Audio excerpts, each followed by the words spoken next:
ಈಗ ಅಡಿಗೆ ಮನ್ಯಾಗ ಅಡಿಗೆ ಮಾಡೋರು ಈಗ ಬರೇ ಸಾಲಿ ಕಲ್ತು ಹೆಣ್ಮಕ್ಳು ಬಂದಿರ್ತಾರೆ, ಸೊಸೆಯಂದರು ಅವ್ರು ಬರೀ ಶಾಲೆ ಅಷ್ಟ ಕಲ್ತಿರ್ತಾರೆ. ಒಂದು ದಿವಸ ಒಲೆ ಮುಂದೆ ಕೂತಿರುವುದಿಲ್ಲ, ಒಂದು ದಿವಸ ಅಡಿಗೆ ಮಾಡಿರುವುದಿಲ್ಲ. ಬರೇ ಉಂಡಿರ್ತಾರೆ ಹೊರತು ಮಾಡಿದ್ದು ಗೊತ್ತಿರಂಗಿಲ್ಲ. ಲಗ್ನ ಆದ ಬಳಿಕ ಅವ ಹುಡುಗ ಹೇಳ್ದ, ಇಲ್ಲ ಅಡಿಗೆ ಮಾಡು, ನಾ ಆಫೀಸ್ಗೆ ಹೋಗಿ ಬರ್ತನಂತ ಹೇಳ್ದವ. ಇವರು ಎಲ್ಲ ಪುಸ್ತಕ ನೋಡೇ ಮಾಡ್ಬೇಕಲ್ಲ, ಯಾಕಂದ್ರೆ ಅಡಿಗೆ ಮಾಡೇ ಇಲ್ಲ. ಪುಸ್ತಕ ತೊಗೊಂಡು ಕೂತ್ರು, ಅನ್ನ ಹೆಂಗೆ ಮಾಡಬೇಕು ಅಂತ ಅವರೆಲ್ಲ ಬರೆದಿದ್ರು. ಆ ಬಳಿಕ ಎಲ್ಲ ಆತು, ಅನ್ನನ ಆಗವಲ್ದು. ಯಾಕೆ ಆಗವಲ್ದು ಅಂತ ನೋಡಿದ್ರೆ ಉರಿ ಹಚ್ಚೋದು ಬರೆದಿದ್ದಿಲ್ಲ ಅದ್ರಾಗ. ಅವರು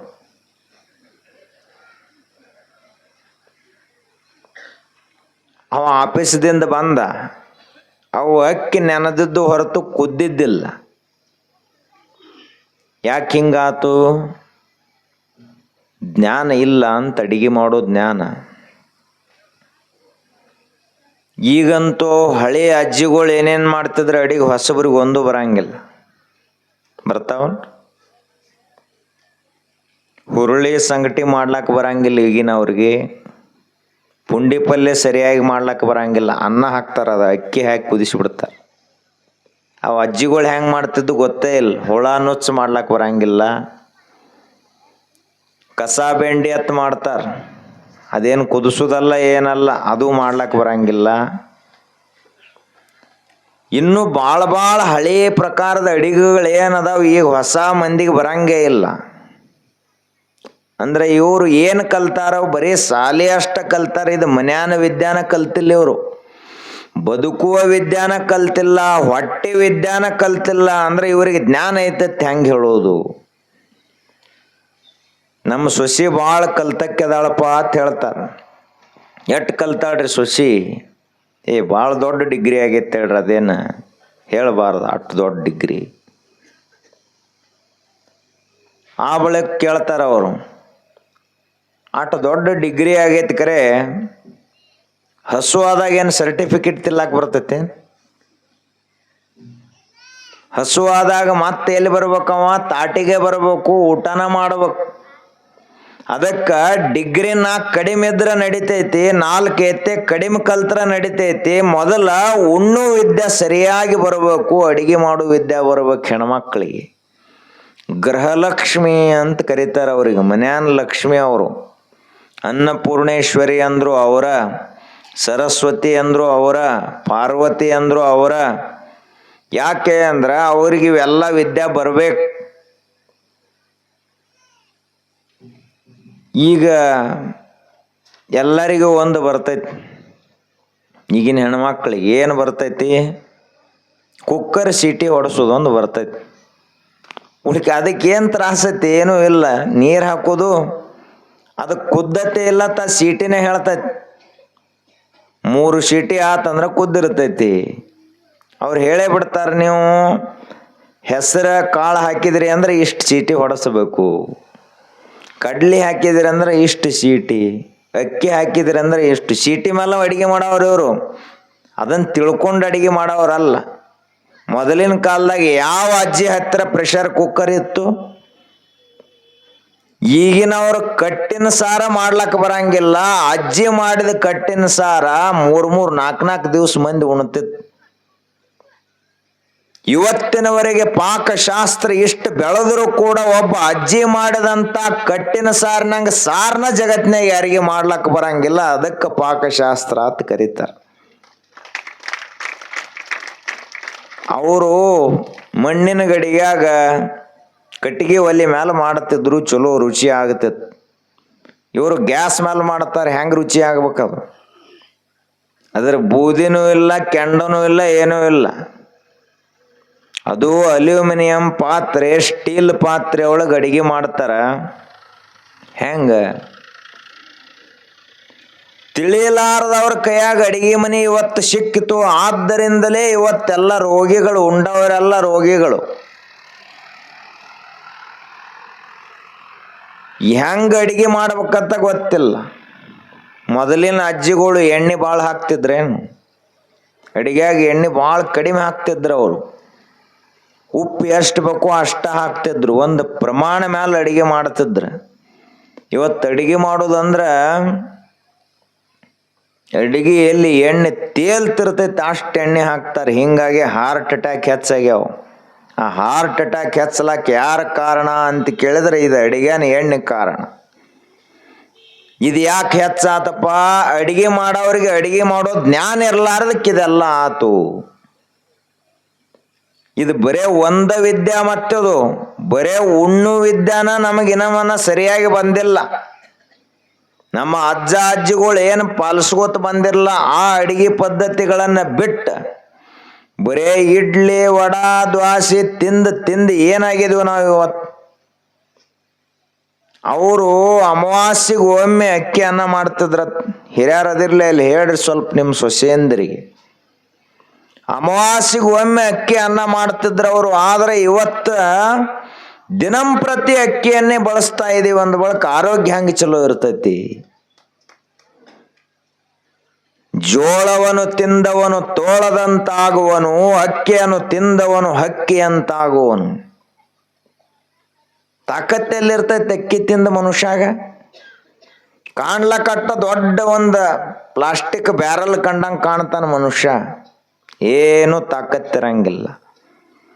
ನಮ್ಮ ಉತ್ತರ ಕರ್ನಾಟಕದ ಜ್ವಾಳದ ರೊಟ್ಟಿ ಅಂತ ಪದಾರ್ಥನ ಇಡೀ ಜಗತ್ತಿನಾಗಿಲ್ಲ. ದಿನ ತಿಂದ್ರು ಬೇಸರ ಬರಂಗಿಲ್ಲ. ಆದರೆ ಈಗಿನ ಹೆಣ್ಮಕ್ಳಿಗೆ ರೊಟ್ಟಿ ಮಾಡೋದಂದ್ರೆ ಬೇಸರ. ಈಗ ಜ್ವಾಳ ಬೆಳೆದು ಯಾಕೆ ಕಡಿಮೆ ಮಾಡಿರೋದು ಜನ? ಇದೇ ಕಾರಣ. ರೊಟ್ಟಿ ಬಿಡ್ಲಕ್ಕೆ ಕೈ ನೋಸ್ತಾವತ್ತಾರ ಅವರು. ಎಟ್ಟು ಬಿಡಿದ್ರಿ ಇದೇನದು? ಚಪಾತಿ ಆದರೆ ಏನೂ ಇಲ್ಲ, ಸರಳ ತೀಡಿ ಬಿಟ್ರೆ ಮುಗಿದು ಹೋತು. ಹಿಂಗ ನಮ್ಮ ಒಂದು ಪಾಕಶಾಸ್ತ್ರ ಅಂತ ಕರೀತಾರೆ ಇದಕ್ಕೆ. ಅದೇನು ಹುಚ್ಚರಿಗೆ ಅಡಿಗೆ ಮಾಡ್ಲಕ್ಕೆ ಬರ್ತೈತೆ ಏನು? ಯಾವ ಪ್ರಮಾಣದಾಗ ಎಷ್ಟು ಹಾಕಿ ಏನು ಮಾಡಿದ್ರೆ ಅಡಿಗೆ ಆಕೈತಿ ಅಂತ ಒಂದು ಪದ್ಧತಿ ಅದ. ಪ್ರತಿಯೊಂದಕ್ಕೂ ಒಂದೊಂದು ಕ್ರಮ ಅದ, ಒಂದೊಂದು ಪ್ರಮಾಣದ. ಆ ಪ್ರಮಾಣದಲ್ಲಿ ಅಷ್ಟು ಪದಾರ್ಥಗಳನ್ನು ಕೂಡಿಸಿ ಅಷ್ಟು ಬೇಯಿಸಿದಾಗ ಒಂದು ಪದಾರ್ಥ ತಯಾರಾಗ್ತದೆ. ಅಡಿಗೆ ಯಾರಿಗೆ ಮಾಡ್ಲಾಕ ಬರ್ತೈತ್ಲ, ಯಾರಿಗೆ ಅದರ ಜ್ಞಾನ ಐತ್ಲ ಅವರಿಗೆ ಅಡಿಗೆ ಮಾಡೋದು ಸರಳ ಆತು. ಯಾರಿಗೆ ಜ್ಞಾನ ಇಲ್ಲ ಅವರಿಗೆ ಕಠಿಣ ಆತು. ಒಬ್ಬ ಡಾಕ್ಟ್ರೇಟ್ ಕಲ್ತಂತ ಹೆಣ್ಮಗಳು ಪಾಪ ಅಡಿಗೆ ಮನೇನ ಗೊತ್ತಿಲ್ಲ. ಈಗ ನೀವು ಎಲ್ಲ ಹಳ್ಳ್ಯಾಗ ಮೊದಲ ಹೆಣ್ಮಕ್ಳಿಗೆ ಏನು ಕಲಿಸ್ಬೇಕು ಅಂದ್ರೆ ಅಡಿಗೆನ ಕಲಿಸ್ಬೇಕು. ಶಾಲ್ಯಾಗ ಕಲಿಸಂಗಿಲ್ಲ, ಅದನ್ನು ನೀವ ಕಲಿಸ್ಬೇಕಾಗ್ತದೆ. ಹಂಗ ಡಾಕ್ಟ್ರೇಟ್ ಕಲ್ತಿದ್ಲ ಹೆಣ್ಮಗಳು. ಏನು ಹೊರಗಿನ ಜನರಲ್ ನಾಲೆಜ್ ಏನೂ ಇರಲಿಲ್ಲ, ಸಾಮಾನ್ಯ ಜ್ಞಾನ. ಬರೀ ಪುಸ್ತಕದಂದು ಅಷ್ಟ ಗೊತ್ತಿತ್ತು. ಅವಾಗ ಅವ ಆಫೀಸರ್ ಹೇಳುವಾದ. ಏನು ಹೇಳುವಾದ? ನಾ ಬರೋದ್ರೊಳಗೆ ಇವತ್ತು ದೊಡ್ಡ ಹಬ್ಬ ಐತಿ, ಹೋಳಿಗೆ ಮಾಡತ್ತೆ ಹೇಳುವಾದವ. ಯಾವ ಹೋಳಿಗೆ? ಹೂರ್ಣದ ಹೋಳಿಗೆ ಮಾಡತ್ತೆ ಹೇಳುವಾದವ. ಅವಾಗ ಈ ಹೆಣ್ಮಗಳು ಬರೀ ಹೋಳಿಗೆ ತಿಂದಿದ್ಲು ಹೊರತು ಹೋಳಿಗೆ ಮಾಡಿದ ಗೊತ್ತಿಲ್ಲ. ಅವಾಗ ಹೋಳಿಗೆ ತರಿಸಿದ್ಲು ಹೋಟೆಲ್ದಿಂದ. ತರಿಸಿ ನೋಡಿದ್ಲು ಹೆಂಗೆ ಪ್ಯಾಕ್ ಮಾಡ್ಯಾರ ಇದನ್ನ. ಹೂರ್ಣ ಒಳಗೆ ಹೆಂಗೆ ತುಂಬಿದ್ರಿ ಇವರು? ಇದೇನು ಎಲ್ಲಿ ಫ್ಯಾಕ್ಟ್ರ್ಯಾಗ ಸಹಿತ ಹಿಂಗೆ ಪ್ಯಾಕ್ ಮಾಡಂಗಿಲ್ಲ, ಅಷ್ಟು ಚಲೋ ಪ್ಯಾಕ್ ಮಾಡ್ಯಾರ. ಈ ಹೆಂಗೆ ಹೂರ್ಣ ಹೆಂಗೆ ಹಾಕ್ಯಾರ ಒಳಗೆ ಚಿಂತೆಕಿ. ಆಯಿತು, ಏನಾದರೂ ಸಮಸ್ಯೆ ಬಗೆಹರಿಲಿಲ್ಲ. ಆ ಕಡೆ ಬ್ಯಾಳಿ ಕುದಿಸಿದ್ಲು, ಏನೇನೋ ಮಾಡಿ ಮಧ್ಯಾಹ್ನ ಆದರೂ ಹೋಳಿಗೆ ಆಗೋಲ್ತು. ಆ ಬಳಿಕ ಅವ ಆಫೀಸ್ದಿಂದ ಬಂದ. ಮಧ್ಯಾಹ್ನ ಹೋಳಿಗೆ ಮಾಡಿರ್ತಾಳ, ನಮ್ಮ ಮನೆಯವರು ಹೋಳಿಗೆ ಮಾಡಿರ್ತಾರ, ಚಲೋ ಹೋಳಿಗೆ ಉಣ್ಬೇಕು ಅಂತ ಬಂದವ. ಅವು ಬ್ಯಾಳೆ ಅಷ್ಟು ಕುದ್ದಿದ್ದು, ಬೆಲ್ಲ ಒಂದು ಕಡೆ ಬೇರೆ ಇತ್ತು, ಹಿಟ್ಟು ಒಂದು ಕಡೆ ಬೇರೆ ಇತ್ತು. ಇನ್ನು ಹಂಗೆ ಇದ್ದು ಅವು. ಅವ ಅಂದ, ಇವು ಮೂರು ಕೂಡಿಸ್ಕೊಂಡು ನಾನತ್ತಿಲ್ಲೇನತ್ತವ. ಸಾಲಿ ಅಷ್ಟು ಕಲಿಸಿದೀವಿ ನಾವು, ಮಕ್ಕಳಿಗೆ ಇದನ್ನು ಕಲಿಸಿದೀವೇನು? ಇದು ಒಂದು ಜ್ಞಾನನ. ಈ ಭಾಳ ಮಂದಿಗೆ ಹೋಳಿಗೆ ಮಾಡ್ಲಕ್ಕೆ ಬರಂಗಿಲ್ಲ, ಅದಕ್ಕೆ ತಾಯಂದಿರು ಇದನ್ನೆಲ್ಲ ಕಲಿಸ್ಬೇಕು. ಬರೇ ಒಂದು ಅಡಿಗೆ ಮಾಡೋದು ಜ್ಞಾನ ಇದು. ಈ ಜ್ಞಾನ ಇರಲಿಲ್ಲ ಅಂದ್ರೆ ಪ್ರಪಂಚಕ್ಕೆ ಬಹಳ ತೊಂದರೆ ಅದ. ಮನುಷ್ಯ 4-5 ತಾಸಿಗೊಮ್ಮೆ ಅಡಿಗೆ ಮನೆ ಕಡೆ ಮುಖ ನೋಡ್ತಾನೆ ಇಲ್ಲ. 5 ತಾಸು ಆತಂದ್ರೆ ಅಡಿಗೆ ಮನೆ ಕಡೆ ಮುಖ ಮಾಡ್ತಾನೆ. ಒಲಿನ ತಣ್ಣಗಾತು ಅಂದ್ರೆ ಬದುಕಾವ ಹೆಂಗ? ಯಾರೂ ಬದುಕಲಿಕ್ಕಾಗೋದಿಲ್ಲ. ಆದ್ದರಿಂದ ಮೊಟ್ಟ ಮೊದಲಿಗೆ ಯಾವ ವಿದ್ಯೆ ಬೇಕು ಅಂದ್ರ ಉಣ್ಣುವ ವಿದ್ಯೆಯನ್ನು ಕಲಿಬೇಕು ಮನುಷ್ಯ. ಆ ಬಳಿಕ ಮುಂದೆ ಬದುಕಲಕ್ಕೆ ಬರ್ತೈತಿ. ಆ ಜ್ಞಾನ ಇರಲಿಲ್ಲ ಅಂದ್ರೆ ಎಷ್ಟು ಸಮಸ್ಯೆ ಆಗ್ತೈತಿ. ಹಂಗ ಒಕ್ಕಲ್ತನದ ವಿದ್ಯಾ, ಈಗ ಜೋಳ ಹಾಕಿದ್ರೆ ಅದಕ್ಕೆ ವ್ಯವಸ್ಥೆ ಹೆಂಗೆ ಮಾಡಬೇಕು, ನೀರು ಬಿಡಬೇಕು ಬಿಡಬಾರ್ದು, ಗೋಧಿ ಹಾಕಿದ್ರೆ ಹೆಂಗೆ ವ್ಯವಸ್ಥೆ ಮಾಡಬೇಕು, ಕಬ್ಬು ಹಾಕಿದ್ರೆ ಹೆಂಗೆ, ಕಡ್ಲಿ ಬಿತ್ತಿದ್ರೆ ಹೆಂಗೆ ಎಲ್ಲ ಗೊತ್ತಬೇಕು. ಆದರೆ ಇವತ್ತು ಹೊಸ ಹುಡುಗರು ಏನು ಬಂದಾವ ಗೊತ್ತೇ ಇಲ್ಲ ಅವ್ರಿಗೆ. ಇನ್ನು ಪಶುಪಾಲನಾ ಅನ್ನುವ ಒಂದು ವಿದ್ಯಾ,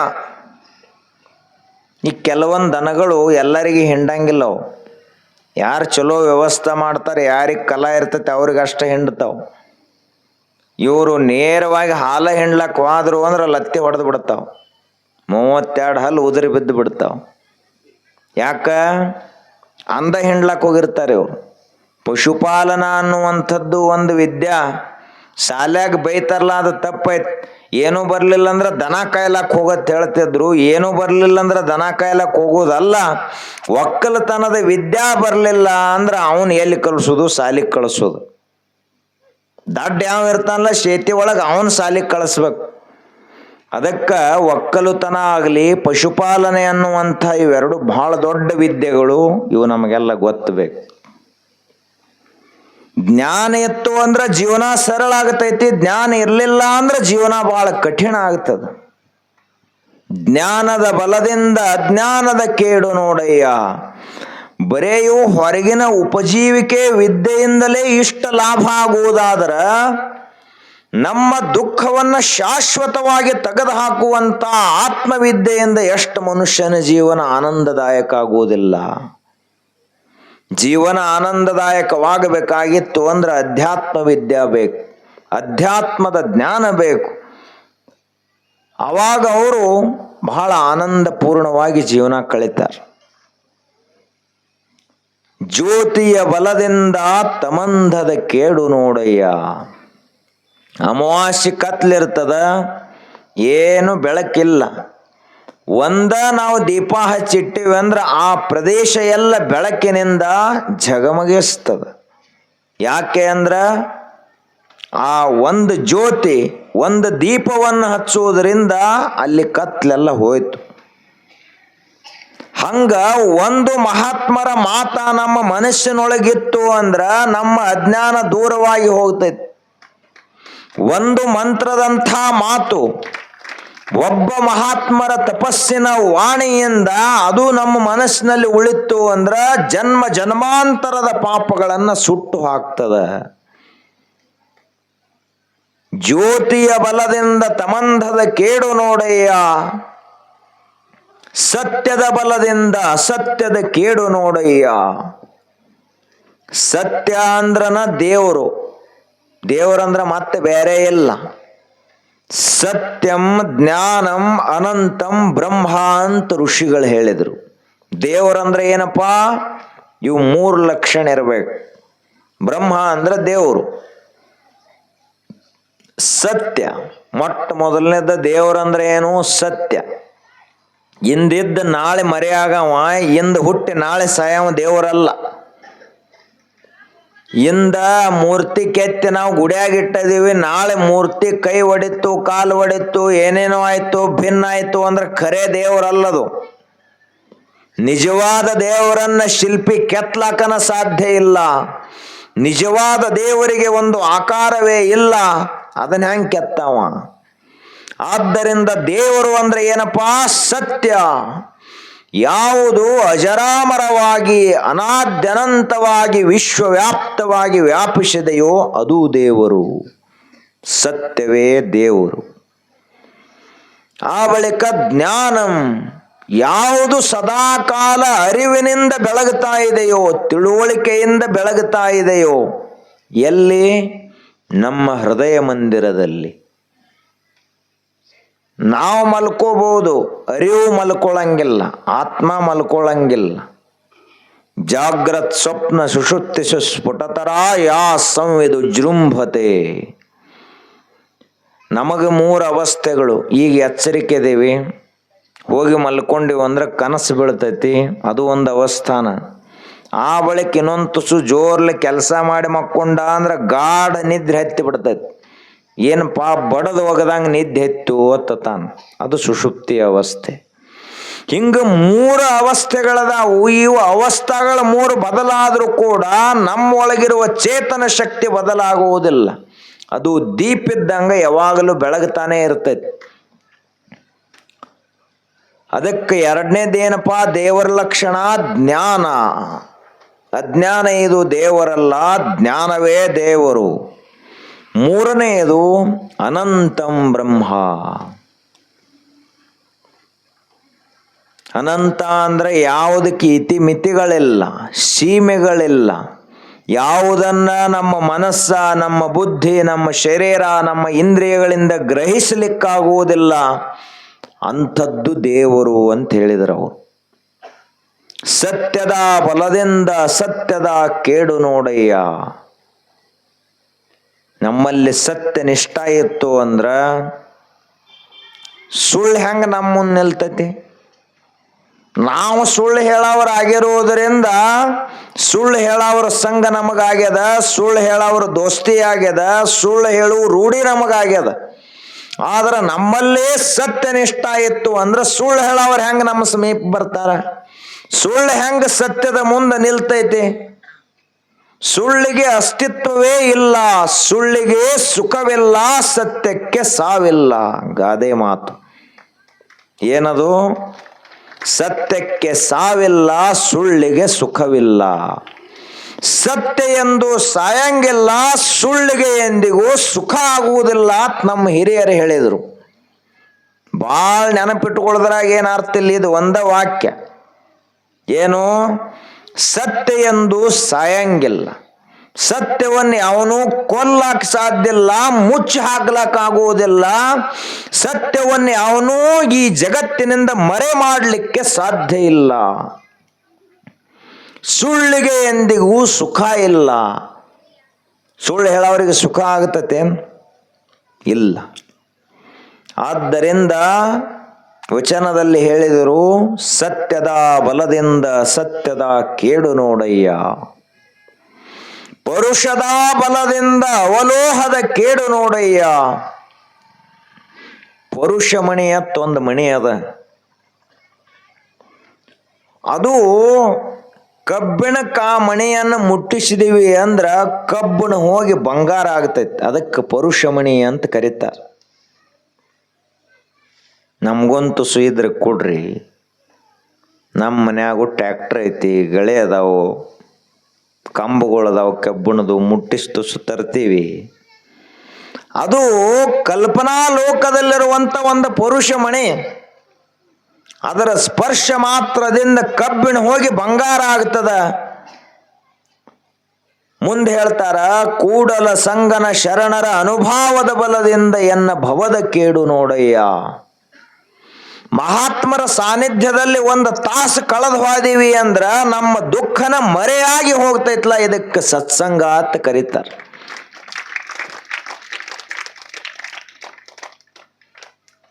ಅಳಾವ್ರ ಮುಂದೆ ಕೂತ್ರ ಅಳತೀವಿ ನಾವು, ನಗಾವ್ರ ಮುಂದೆ ಕೂತ್ರ ನಗತೀವಿ. ದುಃಖಿಗಳ ಮುಂದೆ ಕೂತ್ರ ನಾವು ದುಃಖಿ ಆಗ್ತೀವಿ. ಸಂತ ಮಹಾತ್ಮರ ಸಂಘದಲ್ಲಿ ಬಂದು ಕೂತೀವಿ ಅಂದ್ರೆ ನಮ್ಮ ದುಃಖ ಹೇಳ ಹೆಸರಿಲ್ಲದಾರದಂಗ ಮರೆಯಾಗಿ ಹೋಗುತ್ತದ. ಅದಕ್ಕೆ ಪ್ರವಚನ ಕೇಳಬೇಕು, ಅದಕ್ಕೆ ಸತ್ಸಂಗ ಮಾಡಬೇಕು. ಈಗ ಧಾರಾವಾಹಿ ನೋಡ್ಕೋತ ಕೂತ್ರಿ ಅಂದ್ರೆ ನಿಮ್ಗೆ ಸಿಟ್ಟು ಕಡಿಮೆ ಆಕತ್ತೋ ಹೆಚ್ಚಾಕತ್ತೋ? ನಿಮ್ಮ ಮನಸ್ಸು ಶಾಂತ ಆಕತ್ತೋ ಏನು ವಿಕೃತ ಆಕತ್ತೋ? ನೀವು ಪರೀಕ್ಷೆ ಮಾಡ್ರಿ. ಅವು ಏನೇನು ಅದಾವ ಧಾರಾವಾಹಿ ಹೆಸರು ನಿಮ್ಗೆ ಗೊತ್ತದ, ಇನ್ನು ನೋಡ್ತಿರ್ತೀರಿ. ಒಮ್ಮೆ ಹಚ್ಕೊಂಡು ಕುಂಡ್ರೋದು, ಏನು ತಲೆಯಾಗ ವಿಚಾರ ಮಾಡೋದು, ಇದನ್ನು ನೋಡ್ರೆ ನನ್ನ ಮೇಲೆ ಪರಿಣಾಮ ಏನಾಗ್ತತಿ ಈ ಭಾವನಾದಿಂದ ಹಚ್ಕೊಂಡು ಕುಡ್ರೋದು. ಹೋಗ್ಲಿ ಒಂದು ದಿವ್ಸ ಅಡಿಗೆ ಮಾಡೋದು ಬಿಡ್ರಿ, ಸಂಜೆಗೆ ಮಧ್ಯಾಹ್ನ ಏನು 1-2ಕ್ಕೆ ಚಾಲು ಆಕ್ಕಾವ ಧಾರಾವಾಹಿಗಳು, ರಾತ್ರಿ 10 ತನಕ ಅವು ನೋಡ್ರಿ, ಒಟ್ಟ ಬಿಡಬೇಡ್ರಿ. ಏನೇನು ಪರಿಣಾಮ ಆಕ್ಕತಿ ಮನಸ್ಸಿನ ಮೇಲೆ ನೋಡ್ಕೋತಿರೋದು. ಅದನ್ನು ನೋಡಿ ಯಾರ್ದರೆ ತಲೆ ಸುದ್ದು ಉಳ್ದವನು ಇಲ್ಲ. ಅದೇ 1 ತಾಸು ಮಹಾತ್ಮರ ಪ್ರವಚನ ಕೇಳಿ, 1 ತಾಸ ಪ್ರಾಣಾಯಾಮ ಮಾಡಿ, ಧ್ಯಾನವನ್ನು ಮಾಡಿ, ಜಪ ಮಾಡಿ ನಾವು ಕುಂತೀವಿ ಅಂದ್ರೆ ನಮ್ಮ ಮನಸ್ಸು ಶಾಂತ ಆಕತ್ತೋ ಏನು ವಿಕಾರ ಆಕತ್ತೋ ನಾವು ಪರೀಕ್ಷೆ ಮಾಡ್ಬೇಕು. ಅದಕ್ಕೆ ನಿಮ್ಮ ಶರಣರ ಅನುಭಾವದ ಬಲದಿಂದ ಎನ್ನ ಭವದ ಕೇಡು ನೋಡಯ್ಯ. ತಾಪತ್ರಯ ಹೋಗಬೇಕಾಗಿತ್ತು ಅಂದ್ರೆ ಸತ್ಸಂಗಕ್ಕೆ ಬರಬೇಕು. ಆದರೆ ಏನು ಮಾಡೋದು, ಮನುಷ್ಯ ಇವನು ಒಲವು ಯಾವ ಕಡೆಗೆ ಅದ ಅಂದ್ರೆ ಬೇರೆ ಕಡೆಗೇನೆ ಐತಿ. ಮನಸ್ಸ ಇವೊಂದು ಸ್ವಚ್ಛ ಇಲ್ಲ, ಮನಸ್ಸು ಭಾಳ ಮಲಿನವಾಗಿರುವುದರಿಂದ ತಿಳಿಯಾಗ್ಲಕ್ಕನ ಬಿಡುವಲ್ಲಿ. ಈಗ ಮಳೆ ಆಗಿರುತ್ತದೆ, ಮಳೆ ಆದ ಬಳಿಕ ಒಡ್ನ್ಯಾಗ ನೀರು ನಿಂತಿರ್ತಾವ. ಆ ನೀರು ಹೆಂಗಿರ್ತಾವು, ಕಲಕ್ ನೀರು ಇರ್ತಾವ. ಆ ನೀರ ನೀವು ಒಂದು ಚರಿಗೆಯಲ್ಲಿ ತಂದ ತುಂಬಿ ನಿಮ್ಮ ಮುಂದೆ ಇಟ್ಕೊಂಡು ಕುಂಡಿರ್ಬೇಕು. ಧ್ಯಾನ ಮಾಡೋ ಪದ್ಧತಿ ಇದೆ. ಇರಲಿಲ್ಲ ಅಂದ್ರೆ ಈಗ ಮಳೆ ಆಗಿಲ್ರಿ, ಹೆಂಗೆ ಮಾಡೋದು ಧ್ಯಾನ? ಏನಿಲ್ಲ, ಒಂದು ಹಿಡಿ ಮಣ್ಣು ಹಾಕೋದು, ಕಲಸೋದು, ರಾಡಿ ಆಗಿಬಿಡ್ತೈತಿ, ಮುಂದಿಟ್ಕೊಂಡು ಕುಂಡ್ರೋದು. ನೀವು ಸಾವಕಾಶ ನೋಡ್ಕೋತ ಹೋಗ್ರಿ. ಬೇಕಾದಷ್ಟು ಕಲಕ ನೀರಿರಲಿ, ರಾಡಿ ನೀರಿರಲಿ, ಒಟ್ಟ ಅದನ್ನು ಅಳಗಾಡಿಸಲಾರ್ದಂಗ 4-5 ತಾಸು ಇಟ್ರಿ ಅಂದ್ರೆ ಮ್ಯಾಲೆಲ್ಲ ತಿಳಿ ನೀರು ನಿಲ್ತತಿ, ಕೆಳಗೆ ಹೋಗಿ ರಾಡಿ ನೀರು ನಿಲ್ತತಿ, ರಾಡೆಲ್ಲ ಕೆಳಗೆ ನಿಲ್ತತಿ. ನಾವು ಕೂಡ ನಮ್ಮ ಮನಸ್ಸು ಇಷ್ಟು ಗದ್ದಲ, ಇಷ್ಟು ಹೊಲಸ, ಇಷ್ಟೆಲ್ಲ ಆಗಿರಬಹುದು. ಮ್ಯಾಲ ಅದನ್ನ ಕಲಿಸ್ತಾ ಇರೋದ್ರಿಂದ, ಅದನ್ನು ಅಲುಗಾಡಿಸ್ತಾ ಇರೋದ್ರಿಂದ ನಮ್ಮ ಮನಸ್ಸು ಮತ್ತಷ್ಟು ಹೆಚ್ಚಿಗೆ ಹೊಲಸಾಗ್ಲತ್ತದ. ಅದು ತಣ್ಣಗಾಗ್ಲಕ್ಕ ಬಿಡ್ಬೇಕು ಸ್ವಲ್ಪ. ದಿನಂಪ್ರತಿ ಧಾರಾವಾಹಿ ನೋಡೋರು ಮನಸ್ಸು ಎಂದರೆ ತಣ್ಣಗಾಕತ್ತೇನ? ನೀವೇ ಹೇಳ್ರಿ, ನೋಡು ತಾಯಂದ್ರು ದಿನ ನೋಡ್ತಿರ್ತೀರಿ. ದಿನಂಪ್ರತಿ ಸಿನಿಮಾ ನೋಡು ಮನುಷ್ಯಂದ ಮನಸ್ಸೆಂದರೆ ಶಾಂತ ತಣ್ಣಗಾಕತ್ತೇನ? ಅದರಾಗ ಅವರು ಸರಿಯಾದಂಥ ಚಲನಚಿತ್ರಗಳು ಅದಾವ, ಸರಿಯಾದ ಧಾರಾವಾಹಿಗಳು ಅದಾವ. ಆದ್ರೆ ಅದನ್ನು ನಾವು ನೋಡಂಗಿಲ್ಲಲ್ಲ. ನಾವು ನೋಡು ಎಂಥವು ಅತ್ತಿ ಸೊಸಿ ಜಗಳ ಜೋರ್ದಾರ್ ನಡೆದಿರಬೇಕು. ಏನು ಧಾರಾವಾಹಿ ಅದನ್ನ ನೋಡ್ತಾರೆ ಇವರು. ಅದಕ್ಕೆ ಮನ್ಯಾಗ ಜಗಳ ಹೆಚ್ಚಾಗ್ತಾವ. ಆದ್ದರಿಂದ ಅವ್ರು ಹೇಳೋದೇನು ಅಂದ್ರ, ತಣ್ಣಗಾಗಲಾಕ ಬಿಡಬೇಕು, ನೀರ ತಿಳಿಯಾಗಲಾಕ ಬಿಡಬೇಕು. ತಿಳಿಯಾಗಲಾಕ ಬಿಡ್ಲಿಲ್ಲ ಅಂದ್ರೆ ತಿಳಿ ಆಗುದರೆ ಹೆಂಗದು? ಈಗ ನಾವು ಜಗಳ ಮರಿಬೇಕಾಗಿತ್ತು ಅಂದ್ರೆ ಅವ ಏನು ಬೇದಿದ್ದ ಅದನ್ನ ನೆನಪು ಮಾಡ್ಕೋತ ಕೂತೀವಿ ಅಂದ್ರೆ ಅದನ್ನ ಮರೆಯೋದು ಹೆಂಗೆ? ಸಾಧ್ಯನೇ ಇಲ್ಲ. ಅದು ಏನಾದದ್ದಾಗಿ ಹೋಗ್ಲಿ, ನಾವು ಹೊಸ ಕೆಲಸ ಮಾಡ್ಕೋತ ಹೋಗುನು, ಚಲೋ ಕೆಲಸ ಮಾಡ್ಕೋತ ಹೋಗುನು ಅಂತೇಳಿ ಮಾಡ್ಕೋತ ಹೋದೀವಿ ಅಂದ್ರೆ ಅದು ಜಗಳ ಮರ್ತ ಹೋಗ್ತೈತಿ. ನಮ್ದು ಹಂಗಾಗೋದಿಲ್ಲ.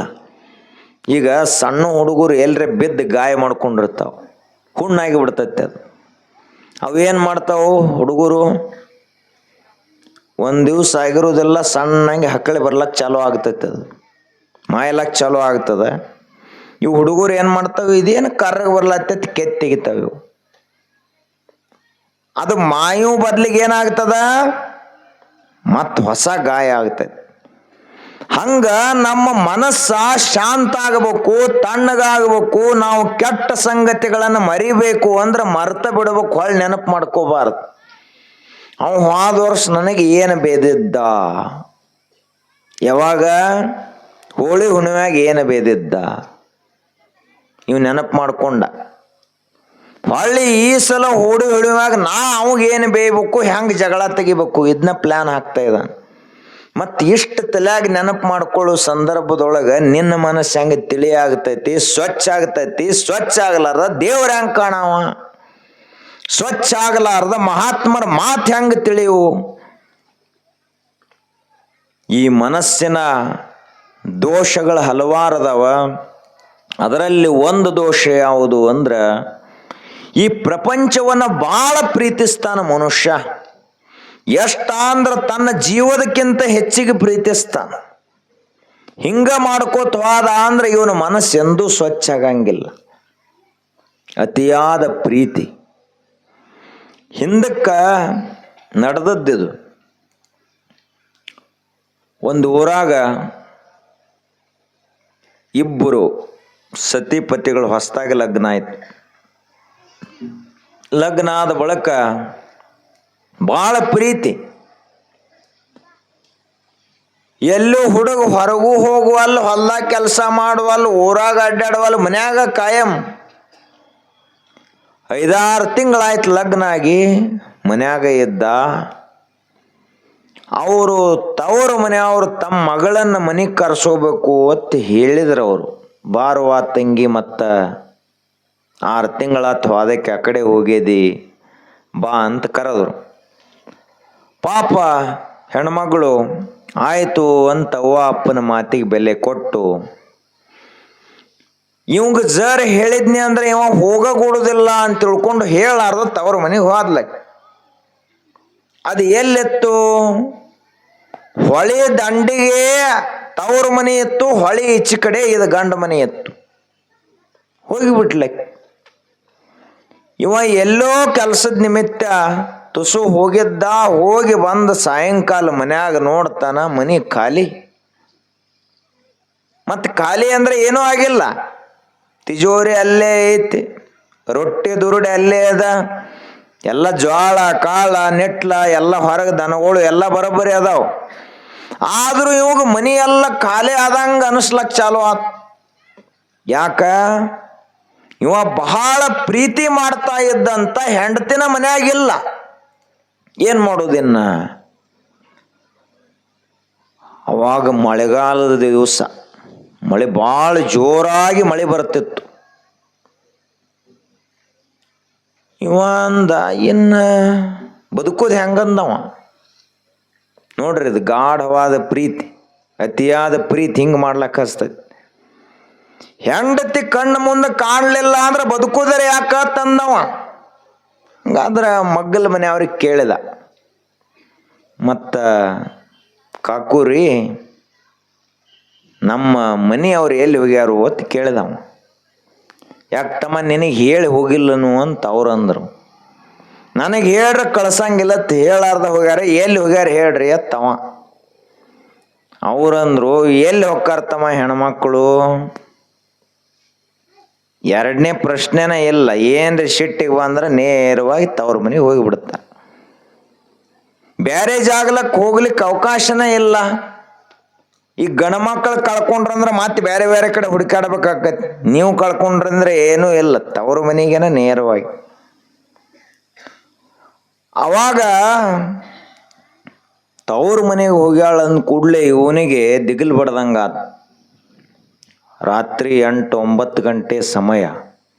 ಹೊರಗರೆ ಧಾರಾಕಾರವಾಗಿ ಮಳೆ ಬೀಳತೈತಿ. ಸಿಡ್ಲ ಗುಡುಗ ಎಲ್ಲ ಜೋರಾಗೈತಿ.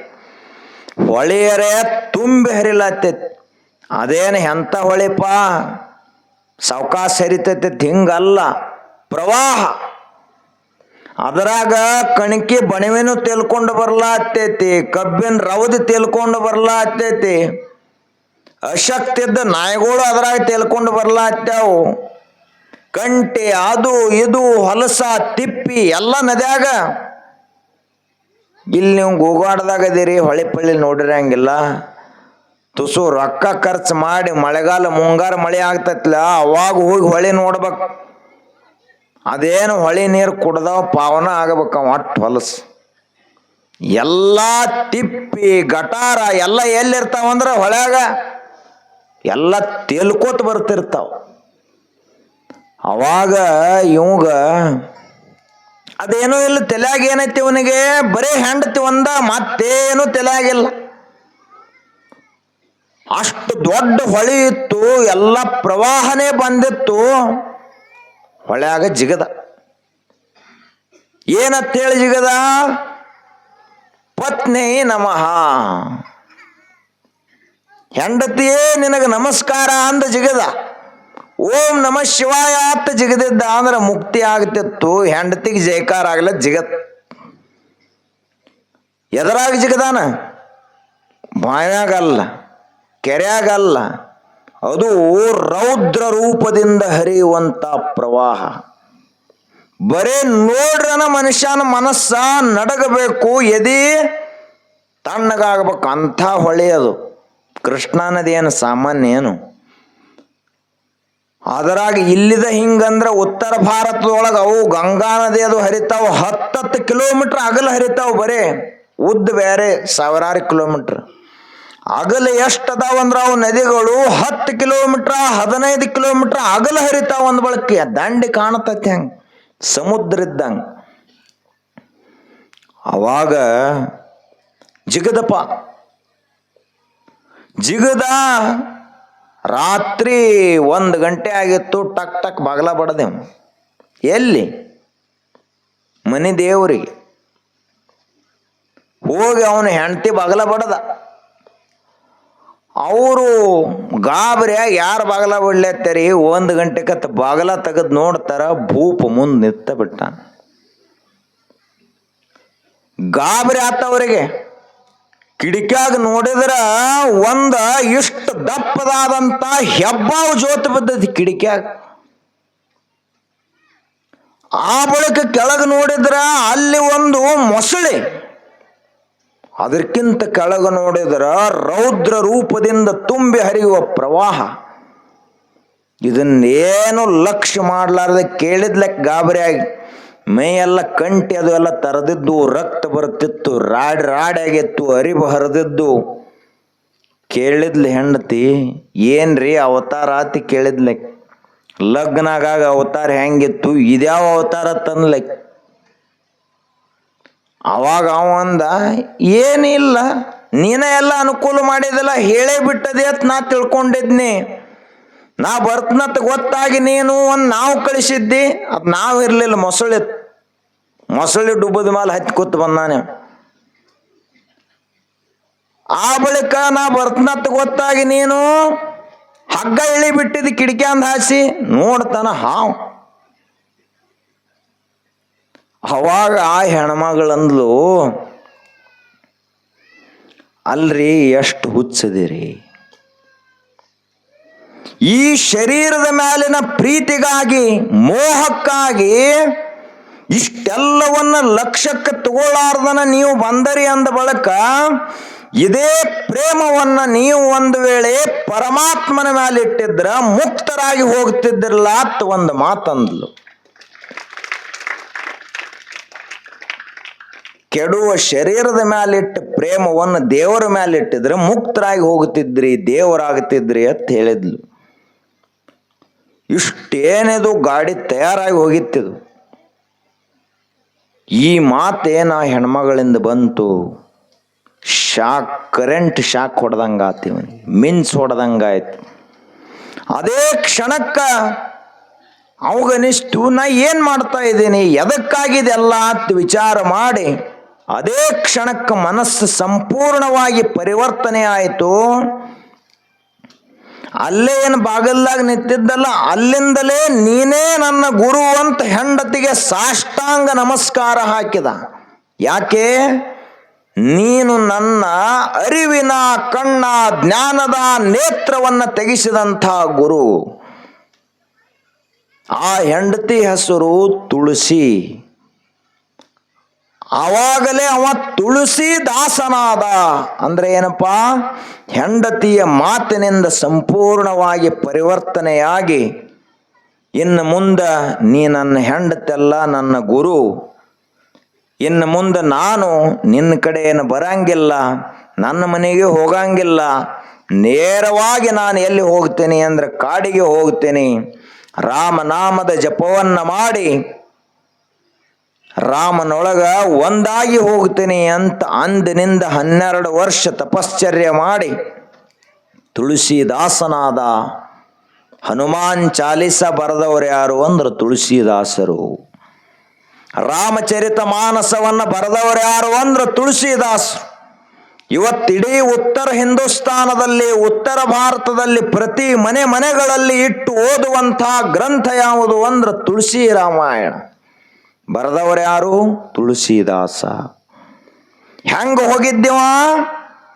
ಪೂರ್ಣ ಮೋಹದ ರಾಡಿಯಿಂದ ಆ ಹೆಂಡತಿಯ ಕಡೆಗೆ ಹೋಗಿದ್ದ.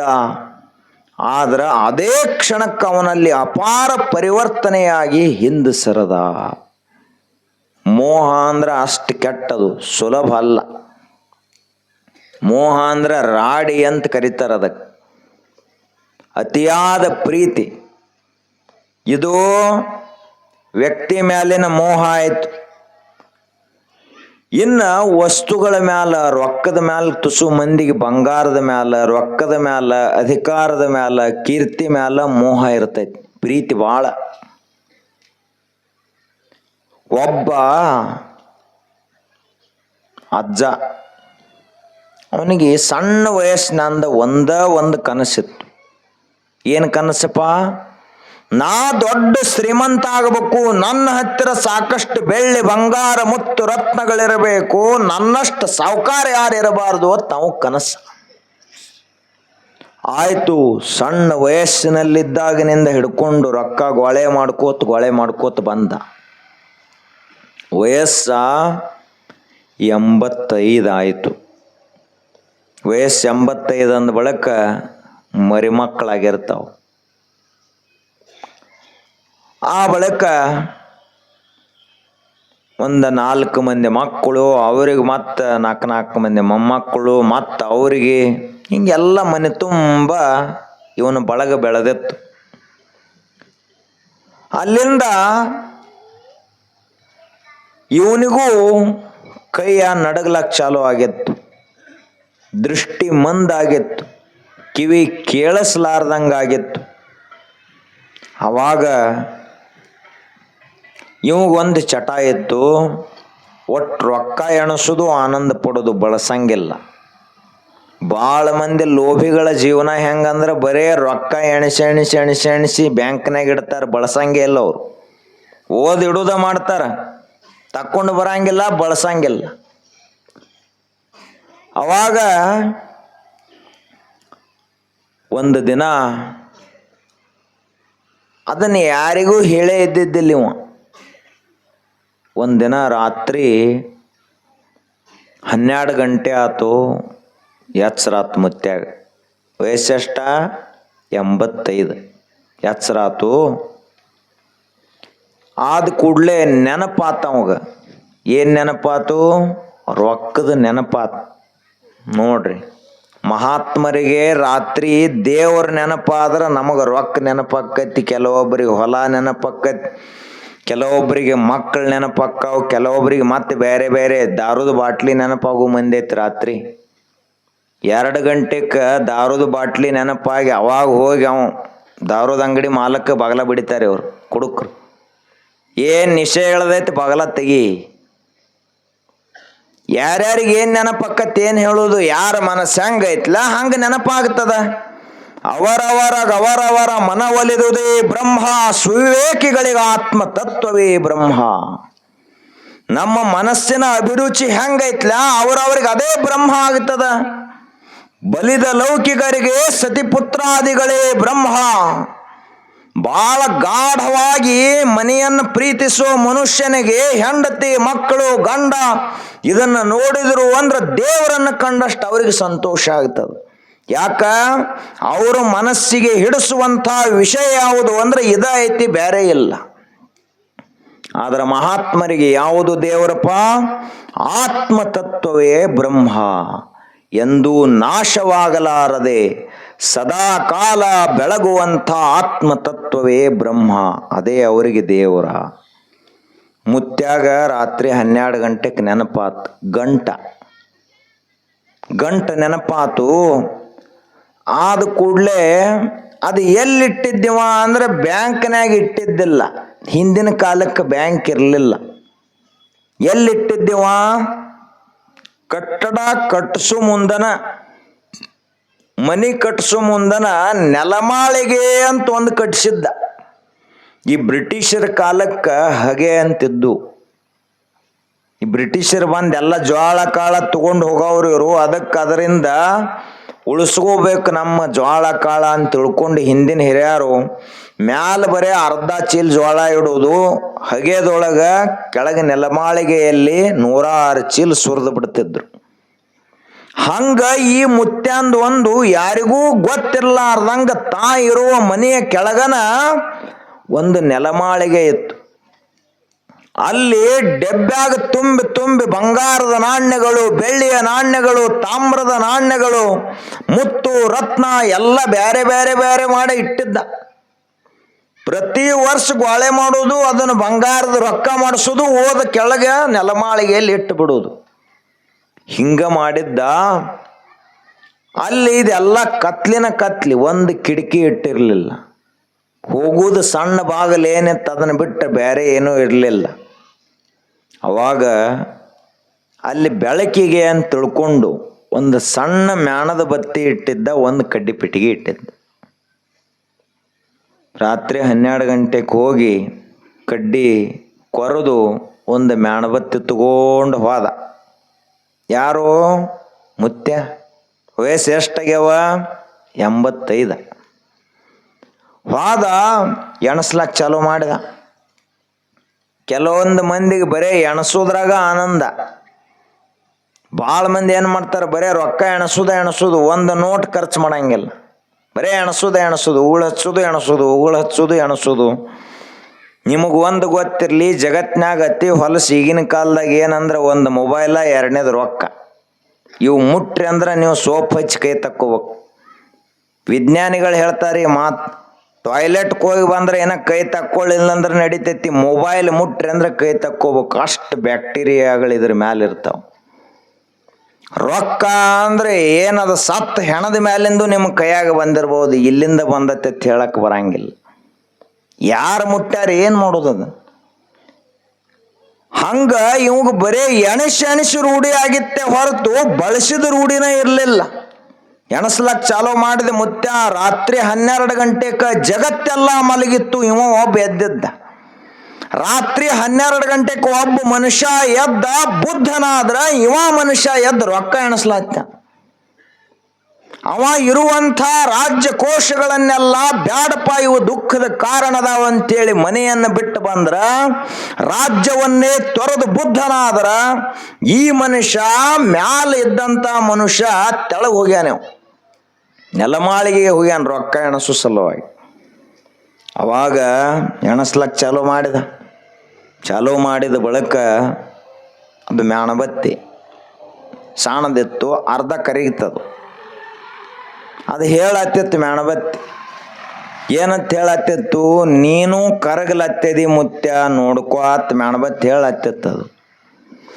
ಇವ ಅಂದ ಕರಗಲಿ ಬಿಡತ್. ಇವ ಎಣಸುದ್ರ ಒಳಗೆ ಮುಳುಗಿ ಬಿಟ್ಟ. ನೀವು ಅದ ಗುಂಗ್ ಇವನ್ ತಲೆ ಒಳಗೆ ಎಲ್ಲ ಎಣಸೋತ ಹೋದ. ಮ್ಯಾಣಬತ್ತಿ ಇಷ್ಟ ಉಳಿತದ ಸಾಣದ. ಅವಾಗ ಇವ ಆ ಕಡೆ ನೋಡಿದ, ತಲೆಯಾಗ ಗುಂಗನ ಬೇರೆ ಇತ್ತಲ್ಲ, ಹಿಂಗಾಗಿ ಅದು ಆರ್ಲಿ ಬಿಡ್ಲಿ ಲಕ್ಷ ಕೊಡ್ಲಿಲ್ಲ, ಅದ ಆರಿತ್ತು. ವಯಸ್ಸೆಷ್ಟ? 85 ವಯಸ್ಸ. ಶರೀರದಾಗ 85ಕ್ಕೆ ತಾಕತ್ತಿರ್ತತೇನು?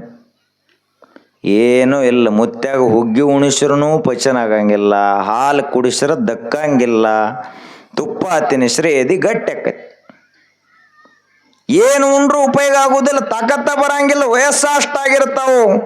ತನ್ನ ಕಾಲು ತನಗ ಎತ್ತಲಾಗಿ ಇಡ್ಲಾಕ ಬರುದಿಲ್ಲ, ತನ್ನ ತಲೆ ನಿಂದ್ರಂಗಿಲ್ಲ. ವಯಸ್ಸಾದ ಬಳಿಕ ತಲೆ ಹಿಂಗ ಮಾಡ್ಲಾಕ ಚಾಲೂ ಮಾಡ್ತೈತಿ. ಇಲ್ಲಿವೆಲ್ಲ ಸ್ಪ್ರಿಂಗ್ ಹೋಗಿರ್ತಾವ, ಬಾದಾಗಿರ್ತಾವ, ಕುಂಡ್ರಲಾಕ ಬರಂಗಿಲ್ಲ ಸರಿಯಾಗಿ. ಭಾಳ ತಕ್ಕ ಮಕ್ಕೊಂಡ ಅಂದ್ರೆ ಬೆನ್ನು ಉಸ್ಲಾಕ ಚಾಲೂ ಮಾಡ್ತೈತಿ. ಯಾರೂ ಮಾತಾಡಿಸ್ಲಿಲ್ಲ ಅಂದ್ರೆ ಸಿಟ್ಟಿಗೆ ಬರ್ತಾನ. ಮಾತಾಡ್ಸ್ಲಾಕ ಹತ್ತಿದ್ರು ಅಂದ್ರೆ ತಂದ ಹಳಿ ಕತ್ತಿ ಹೇಳ್ತಾನ, ಹೊಸದೇನು ಇಲ್ಲ. ಹಿಂಗಾಗಿ ವಯಸ್ಸಾದ ಬಳಿಕ ತ್ರಾಸು ಭಾಳ. ಅಂಥ ತ್ರಾಸಿನೊಳಗೆ ಈ ಮುತ್ಯಾಗ ಒಂದು ಬೇರೆ ಚಿಂತೆ ಚಾಲು. ಅಷ್ಟ್ರೊಳಗೆ ಮ್ಯಾಣಬತ್ತಿ ಹಾರಿತು. ಹಾರಿದ ಬಳಿಕ ಒಂದು ಕಿಡಿಕಿಲ್ಲ, ಏನೂ ಇಲ್ಲ, ಬಾಗಲ ಮುಚ್ಕೊಂಡು ಒಳಗೆ ಹೋಗ್ಯಾನ ಮುತ್ಯ. ಯಾರಿಗೂ ಹೇಳ್ಯಾರ ಹೋಗಿದ್ರೆ ಆ ಮಾತು ಬೇರೆ. ಹೇಳಿ ಹೆಂಗೆ ಹೊಕ್ಕಾರ, ಗಂಟಿಡ್ಲಕ್ಕೆ ಯಾರು ಹೇಳಿ ಹೊಕ್ಕಾರೇನು? ಯಾರಿಗೂ ಹೇಳಿದ್ದಿಲ್ಲ. ಮುದುಕಿಗೆ ಹೇಳಾರ್ದಾಗ ಒಳೆ ಮಾಡಿದ್ದ ಮುದುಕಿ ಲಘು ಸತ್ತು ಹೋಗ್ತೀವಿ ಕಿರಿಕಿರಿ. ಮಕ್ಕಳಿಗಂತೂ ಹೇಳೇ ಇದ್ದಿದ್ದಿಲ್ಲ. ಯಾವ ಮಕ್ಕಳು ಹೆಂಗದಾವೋ ಏನೋ. ಸೊಸೆಯಂದ್ರಿಗೂ ಹೇಳಲಿಲ್ಲ, ಯಾರಿಗೂ ಹೇಳಿದ್ದಿಲ್ಲ. ಮ್ಯಾಲ ಅಷ್ಟೇ ಪ್ರೀತಿ ಮಾಡ್ತಿದ್ದ, ಒಳಗಿನ ಗುಟ್ಟ ಹೇಳಿದ್ದಿಲ್ಲ ಅವ. ಅವಾಗ ಮ್ಯಾಣಬತ್ತಿ ಆರಿತು. ಗಾಬರಿ ಆದ ಮುತ್ಯ. ಎಲ್ಲಿ ಮ್ಯಾಣಬತ್ತಿ ಇಟ್ಟಾನ ಅದು ನೆನಪು ಹಾರಿತು. ಕಣ್ಣಿಗರೆ ಏನು ಕಾಣಿಸ್ವಲ್ದ, ಕತ್ತಲೆ ಕಗ್ಗತ್ತಲೆ. ಕೈ ಆ ಕಡೆ ಹಿಂಗೆ ಲೈಟ್ ಹೋಯ್ತು, ಕರೆಂಟ್ ಹೋಯ್ತು, ಬೆಳಕಿಲ್ಲ ಅಂದ್ರೆ ಕಣ್ಣಿದ್ದು ಕುರುಡ ಮನುಷ್ಯ, ಏನು ಕಾಣಂಗಿಲ್ಲ. ಕೈ ಹಿಂಗ ಮಾಡ್ಕೋತ ಆ ಕಡೆ ನೋಡ್ತಾನೆ, ಏನು ಕಾಣಬೇಕು, ಏನೂ ಕಾಣಲಿಲ್ಲ. ಇಷ್ಟಿವ ಜೀವಕ್ಕೆ ಜೀವ ಕೊಟ್ಟು ಗಳಿಸಿದಂಥ ಬಂಗಾರ ಬೆಳ್ಳಿನ ಕಾಣಲಿಲ್ಲ. ಅವು ಕಪ್ಪು, ಏನು ಕಾಣಲಿಲ್ಲ. ಗಾಬರಿ ಆಗಿ ಆ ಕಡೆ ನೋಡಿದ, ಏನು ಮಾಡ್ರೂ ಕೆಲಸ ಆಗಲಿಲ್ಲ. ಮ್ಯಾಣಬತ್ತಿನ ಸಿಗಲಿಲ್ಲ. ಅವಾಗ ಹುಡುಕ್ಯಾಡಿದ ಸಿಗಲಾರ್ದಂಗೆ ಆದ ಕೂಡಲೇ ಅಲ್ಲೇ ಆ ಕಡೆ ಅಡ್ಡಾಡಿದ. ಕೊನೆಗೆ ಮತ್ತೆ ಎಲ್ಲಿಗೆ ಬಂದ? ಅವೇನು ಬಂಗಾರ ಬೆಳ್ಳಿ ರೊಕ್ಕ ಗೊಳೆ ಮಾಡಿದ್ಲ ಅದ್ರ ಜಾಗಕ್ಕೆ ಬಂದ. ಕೈಯಾಗಿ ಹಿಡ್ದ ಬರೇ ಬಂಗಾರ ಬೆಳ್ಳಿ. ಅವ ಅಂದ, ಬಂಗಾರ ಬೆಳ್ಳಿ ತಗೊಂಡೇನು ಮಾಡೋದದ, ಒಂದು ತುಸು ಬೆಳಕಿದ್ರ ನಾ ಈ ಮನೆಯಿಂದ ಹೊರಗೆ ಹೋಗ್ತಿದ್ನ ಅಂತ ಮುತ್ಯ. ಏನು ಮಾಡೋದು ತಗೊಂಡು? ಬಂಗಾರ ಒಂದರೆ ಬೆಳಕ ತೋರಿಸ್ತೈತಿ. ನಾನು ಬೆಳಕೈತೇನದು ಬಂಗಾರ ಅಂದ್ರೆ? ಏನು ಇಲ್ಲ. ಹೊರಗೆ ಲೈಟ್ ಇದ್ರೆ ಬಂಗಾರ ಹೊಳಿತೈತಿ, ಲೈಟ ಹೋತಂದ್ರೆ ಬಂಗಾರ ಇಲ್ಲ, ಶೂನ್ಯ. ಅವಾಗ ಮುತ್ಯ ಕೈಯಾಗೆಲ್ಲ ಬಂಗಾರ ಹಿಡ್ದ, ಬೆಳ್ಳಿ ಹಿಡ್ದ. ಹಿಂಗ ಒಂದು ದಿವಸ ಹೋತು. ಒಂದು ದಿವಸ ಊಟ ಇರ್ಲಾರ್ದಂಗೆ ಆತಂದ್ರೆ ವಯಸ್ಸಾದ ಬಳಿಕ ಏನಾಗ್ತದೆ ಪರಿಸ್ಥಿತಿ? ಕಣ್ಣಿಗೆ ಕತ್ಲಿ ಬರ್ಲಕ್ಕೆ ಚಾಲು ಆತು, ಶರೀರದಲ್ಲಿ ಶಕ್ತಿ ಕಡಿಮೆ ಆಯಿತು. ಇಷ್ಟೆಲ್ಲ ಆಗಿ ಮುತ್ಯ ಅಲ್ಲೇ ಮಲ್ಕೊಂಡ. ಎಲ್ಲಿ ಮಕ್ಕೊಂಡ? ಮನ್ಯಾಗ ಮಕ್ಕೊಳ್ಳೆಲ್ಲ, ನೆಲಮಾಳಿಗೆಯಲ್ಲಿ ಮಕ್ಕೊಂಡ. ಮತ್ತದು ಯಾರು ಮಾಡಿದ್ದು? ಇವನ ಮಾಡಿದ್ದು. ಮುಂದೇನಾಯ್ತು ಅಂದ್ರ, ಇವರು ಮ್ಯಾಲಿದ್ರಲ್ಲ ಎಲ್ಲ ಅವನ ಮಕ್ಕಳು, ಸೊಸೆಯಂದ್ರು, ಮೊಮ್ಮಕ್ಕಳು, ಮರಿಮಕ್ಕಳು, ದೊಡ್ಡ ಬಾರದಾನ ಮಾಡಿದ್ದೇವ. ಅವರೆಲ್ಲ ಮುತ್ಯ ರಾತ್ರಿ ಎದ್ದು ಹೋಗ್ಯಾನ, ಎಲ್ಲಿ ಹೋಗ್ಯಾನೋ ಏನು ಕಳ್ಕೊಂಡು, ಏನು ತಲೆನ ಬಿಟ್ಟಿತು, ನೆನಪಾರಿದೋ ಏನಾತೋ. ನಾವರೇ ಯಾರು ಏನೂ ಅಂದಿಲ್ಲ ಅವಗತ್ತೆ. ಎಲ್ಲರೂ ಮನಸ್ಸಿಗೆ ಹಚ್ಕೊಂಡು ಹೋಗ್ಯಾನಂದ್ರೆ ಅದು ಇಲ್ಲ, ಯಾರು ಏನೂ ಅಂದಿಲ್ಲ, ಏನೂ ಬಡದಿಲ್ಲ, ಬೇದಿಲ್ಲ, ಏನೂ ಮಾಡಿಲ್ಲ. ಮುತ್ಯನ ತಲೆನೂ ಬರೋಬ್ಬರಿ ಇತ್ತು, ಎಲ್ಲ ಬರೋಬ್ಬರಿ ಇತ್ತು. ಅವಂದೊಂದು ಒಳಗೊಂದಿತ್ತಲ್ಲ, ಆ ಗುಟ್ಟೆ ಯಾರಿಗೆ ಹೇಳಿದ್ದಿಲ್ಲ ನಾವು ಮುತ್ಯ. ಅವಾಗ ಒಂದು ವಾರ ಆ ಕಡೆ ಹುಡುಕ್ಯಾಡಿದ್ರು, ಪೊಲೀಸ್ ಕಂಪ್ಲೇಂಟ್ ಕೊಟ್ಟರು. ಹೊರಗೆ ಕಳೆದಿದ್ದಂದ್ರೆ ಹುಡುಕ್ಯಾಡ್ಲಕ್ಕ ನೀವು ಪೇಪರ್ನ್ಯಾಗ ಚಾಪಸ್ರಿ, ನ್ಯೂಸ್ನ್ಯಾಗ ಬಿಡ್ರಿ, ಸಿಗ್ತಿದ್ದು ಮುತ್ಯ. ಹೊರಗೆ ಕಳೆದಿಲ್ಲ, ನಾವು ಮನ್ಯಾಗ ಒಳಗೆ ಹೋಗ್ಯಾನ. ಅವಾಗ ಹುಡುಕ್ಯಾಡಿದ್ರು. ಅವರು ಅಂದರು, ಹೋಗ್ಲಿ ಬಿಡಿ, ಹೆಂಗೋ ವಯಸ್ಸಾಗೈತಿ, ಇನ್ನೇನು ಸತ್ರು ಅಟ್ಟೈತಿ, ಇದ್ರು ಅಟ್ಟೈತಿ. ವಯಸ್ಸಾಗಿತ್ಲ 85, ಇನ್ನೇನು ನಾವು ಸಿಕ್ಕರೆ ಏನು ಮಾಡೋರ್ದು? ಏನೂ ಇಲ್ಲ. ಇಂದಿಲ್ ನಾಳೆ ಸಾಯವದಾನ ಇಂದ ಸತ್ತಾನ ತಿಳ್ಕೊಳ್ಳು ಅಂತ ಪುಣ್ಯತಿಥಿ ಮಾಡೇ ಬಿಟ್ರಿ ಅವ್ರು. ಅವಾಗ ಮರೆತರು. ಭಾಳ ಲಘು ಮರಿತೀವಿ ನಾವೆಲ್ಲ.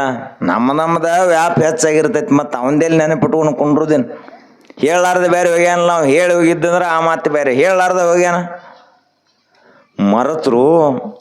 ಮುಂದೊಂದು 5-6 ತಿಂಗಳಾದ ಬಳಿಕ ಅವ್ರೇನು 4 ಮಂದಿ ಮಕ್ಕಳಿದ್ರು ಅವರೆಲ್ಲ ಬ್ಯಾರೆ ಆದರು. ಯಾಕೆ ಇವ ಒಬ್ಬ ಇದ್ದ ಅಂತ ತಿಳ್ಕೊಂಡು ಇವನ್ ನೋಡಿ ಎಲ್ಲರೂ ಕೂಡಿದ್ರು. ಇವನ ಹೋದ ಬಳಿಕ ಎಲ್ಲರೂ ಬ್ಯಾರೆ ಆದರು.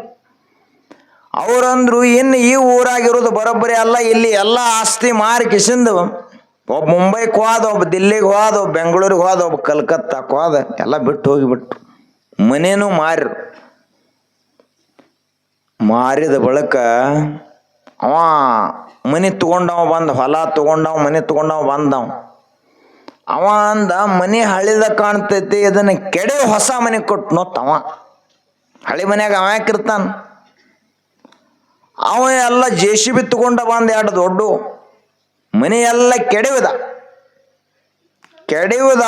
ಕೆಳಗೇನೋ ಕಾಣ್ಲಕ್ ಚಾಲು ಆತ್ ನೆಲಮಾಳಿಗೆ.